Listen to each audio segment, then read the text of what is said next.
Tonight I watched Home Alone 3, which is a movie I mentioned having a soft spot for. I found it really funny as a kid and really liked it, but rewatching it as an adult, I didn't really care for it as much. I didn't hate it or anything, I wasn't angry at it, but I just found it kind of okay. There are differences, big differences from the first two Home Alone films.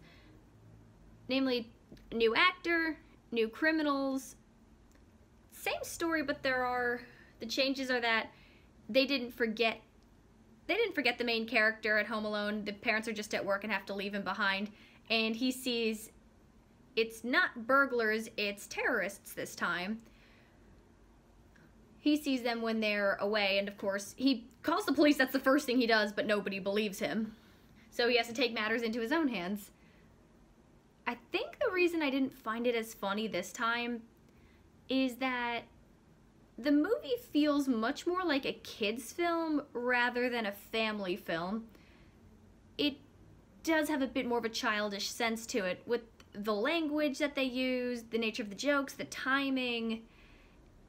The slapstick feels a lot more cartoony, but in a way that feels... But the timing isn't as strong as it was the first two times around. That, and they also use a lot more cartoony sound effects when the bad guys are getting hit, which sucked me out of it.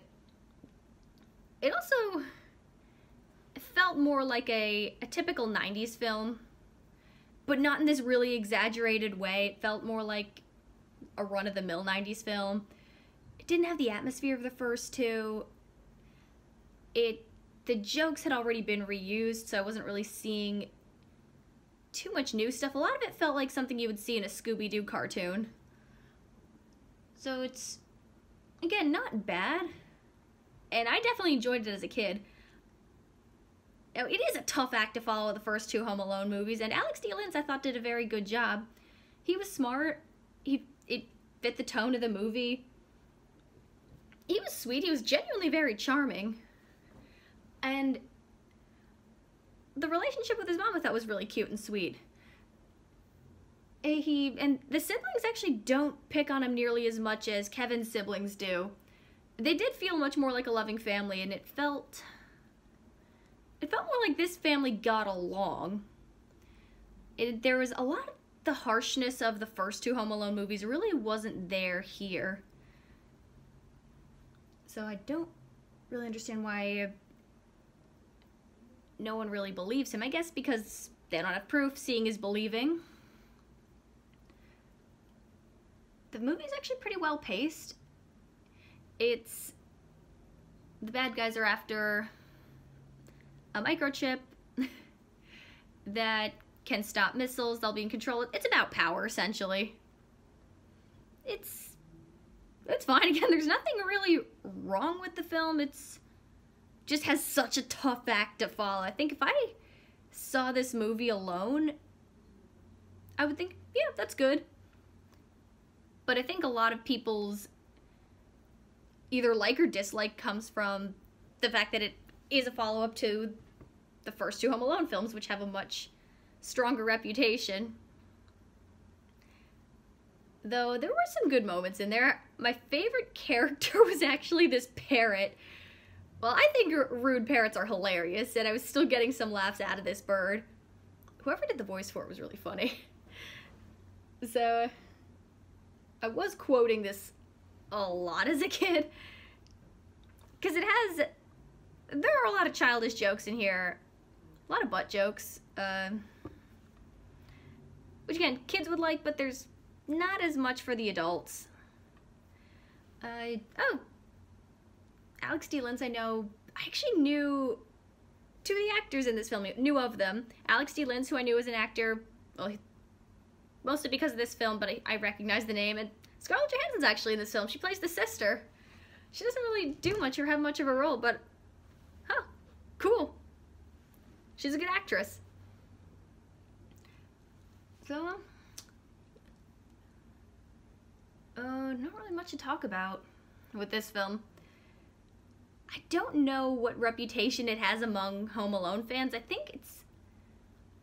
feel like the reputation of the Home Alone films is, first one's amazing, second one you either love or hate, Third one, also love or hate, and anything after the third one tends to be universally disliked by the fans. I've seen the fourth one. I haven't seen anything after that. I didn't like the fourth one that much. But still, it's another interesting thing about this film, perfect timing, since this film also does not take place around Christmas time. It's said to take place afterwards. Doesn't mention Christmas. And considering the time of year it is, it definitely has that after holiday vibe to it. Another interesting change-up I found, they have, the first two Home Alone films, they have scary-looking characters who simply have bad reputations, but they're good people. This film changes it up with a character, Mrs. Hess, a neighbor who's genuinely pretty rude to Alex, but comes around to him at the end because the bad guys do tie her up and expose her to harsh conditions because she accidentally took the package that contained the microchip. Yeah.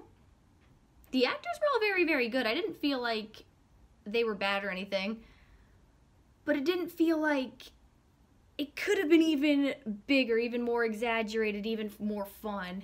I think I wanted to really love this the way I used to.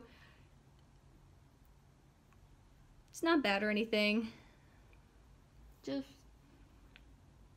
kind of okay. There are some big differences from the first two, and I think, you know, with a sequel, I do appreciate how they change it up, different scenarios. And people clearly watch this, so it's fine. I'm actually curious as to what other fans have to say about it.